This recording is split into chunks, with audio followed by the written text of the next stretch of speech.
रा, जो कि 6 डायमेंशन के निवासी हैं और सूर्य प्लैनेट से आए हैं।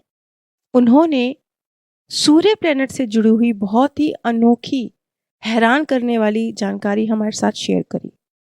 रा बताते हैं कि 4th, 5th और 6th डायमेंशन के लोग टेलीपैथिकली एक दूसरे से कनेक्टेड हैं, क्योंकि 4th डायमेंशन के बाद जो भी लोग क्रिएटर के साथ कनेक्ट हो गए हैं, उन सब की दिशा तो एक ही हो गई है ना।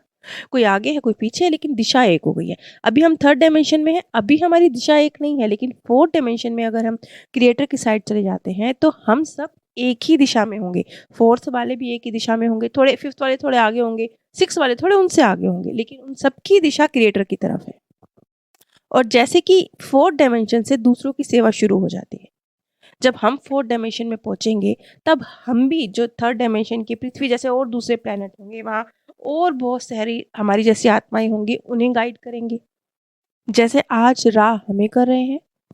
लेकिन 6th डायमेंशन के ही लोग, जैसे सूर्य प्लैनेट के निवासी रा हैं, तो जो इतने सारी गैलेक्सियां हैं, इतने सारे प्लैनेट्स हैं, उनके अपने सूर्य हैं, उन पर भी 6 डायमेंशन के ही निवासी हैं।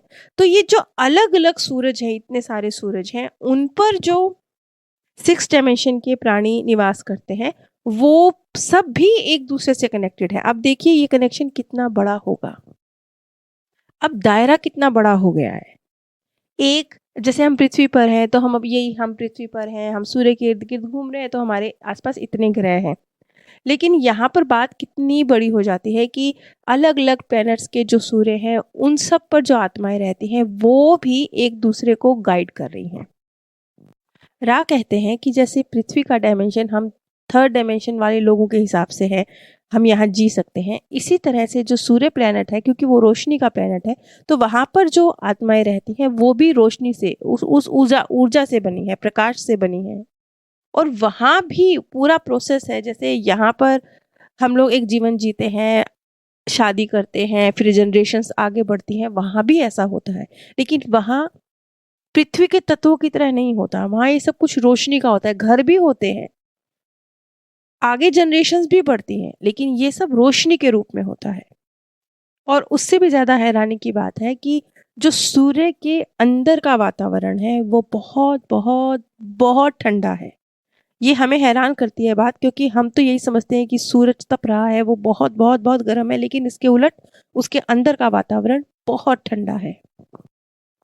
अब एक बहुत बड़ी बात रा के द्वारा कही गई कि जो उनकी संतानें होती हैं, क्योंकि वो भी रोशनी की हैं, उनकी संतानें भी रोशनी की हैं, तो उनकी संतानों से जो रोशनी निकलती है, वो रोशनी पृथ्वी तक पहुंचती है, और उसकी वजह से जो जीवन है वो पनपता है धरती पर। यानी जो रा है, जो सूर्य प्लैनेट के निवासी हैं, वो तो हमेशा से इस पृथ्वी के जीवन को ग्रो कर रहे हैं, बल्कि इस धरती पर जीवन होने का वजह ही वो है। तो जैसे एक बात कही जाती है ना, श्री राम को कहते हैं कि वो सूर्यवंशी थे, हम सूर्यवंशी हैं, तो हाँ हम हैं, क्योंकि सूर्य ही हमारे वजूद का आधार है, इस पृथ्वी पर जीवन का आधार है, और इसलिए हम सूर्यवंशी हैं।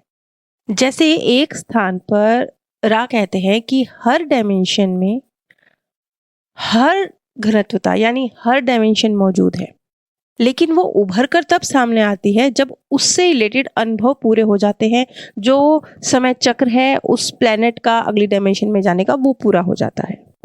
जैसे ये पृथ्वी है, अब ये पृथ्वी 4th डायमेंशन में जा रही है।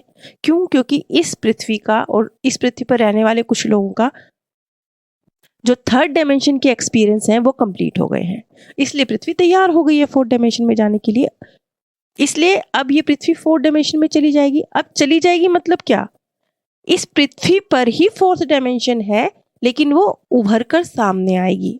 ऐसे समझ लीजिए जैसे एक स्कूल है, बच्चा स्कूल में जाता है, तो समझ लीजिए उसके लिए, वो अगर 2nd क्लास का स्टूडेंट है तो उसके लिए 2nd क्लास ही एग्जिस्ट करती है, उसे पता ही नहीं है कि 3rd, 4th, 6th, 7th कोई और क्लास भी है।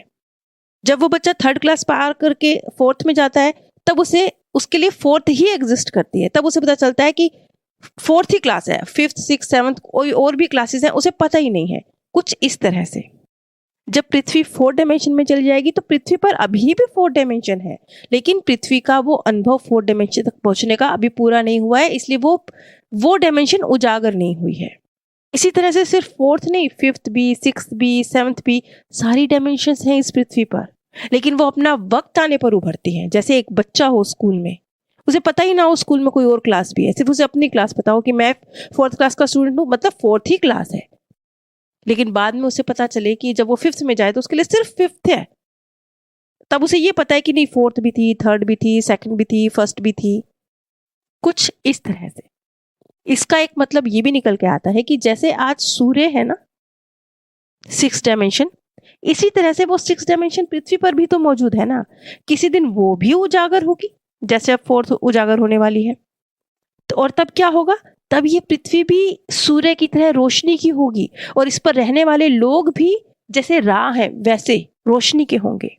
यानी यही पृथ्वी सूर्य बन जाएगी, यही पृथ्वी 6 डायमेंशन बन जाएगी, जो कि अभी भी यहां पर 6 डायमेंशन एग्जिस्ट करती है, क्योंकि हर डायमेंशन में जो ये 7 स्तर हैं सभी एग्जिस्ट करते हैं, बस अपना वक्त आने पर उजागर होते हैं।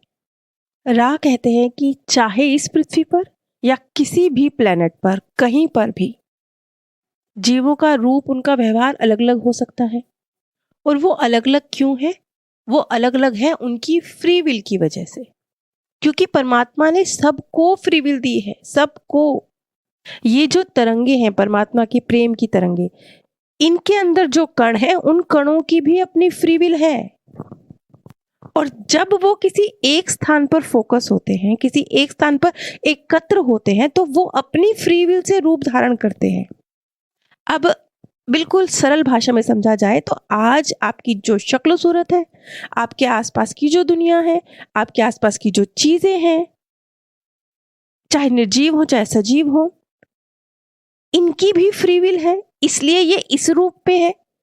और आपकी भी फ्री विल है, जिसकी वजह से ये आपके सामने है, और आपकी फ्री विल की वजह से ही आपका जो आज का चेहरा मोहरा शरीर जीवन है वो है।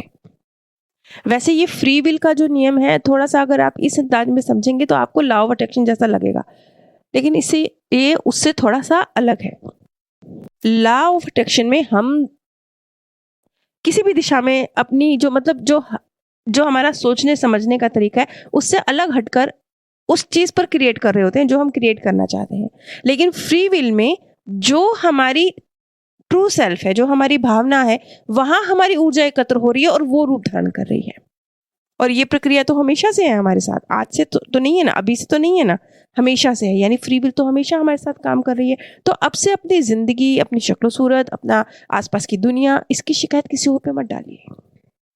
इसके निर्माता आप ही हैं, क्योंकि फ्री विल का सिद्धांत कण कण में है, कण कण में है। आपका जो इतना बड़ा शरीर है ना, इसमें जो इतनी सारी कोशिकाएं हैं वो भी जीवित है, उनकी भी अपनी फ्री विल है, जिसके तहत वो एक रूप धारण कर रही हैं, जो रूप आज आपका है।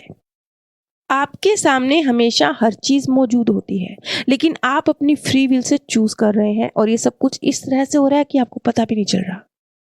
आपको लग रहा है नहीं नहीं नहीं नहीं, किस्मत में लिखा है, मैं तो मजबूर हूं, ये तो मुझे ऐसे बाय बर्थ ही मिला है। नहीं, आपकी जो इतनी लंबी यात्रा है जन्म जन्मांतर की, और आज का जो जीवन है, इस सब से आपने अपनी फ्री विल से इन सब चीजों को, जो आपके आसपास है, रिश्ते, चीजें, आपका शरीर, सब आपने चुना है।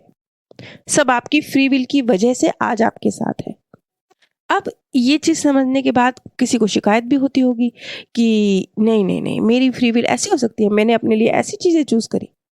लेकिन देखा जाए तो आप कितने पावरफुल हैं। अपनी फ्री विल के सही इस्तेमाल से आप अपने लिए कितनी कितनी कितनी खूबसूरती, कितनी ऊंचाइयां क्रिएट कर सकते हैं। राह सीरीज से जुड़े हुए आपके जो भी सवाल है, प्लीज कमेंट के माध्यम से हमारे साथ जरूर शेयर कीजिएगा। आप सभी पर परमात्मा सौंदर्य, प्रेम और आनंद सदैव बरसता रहे।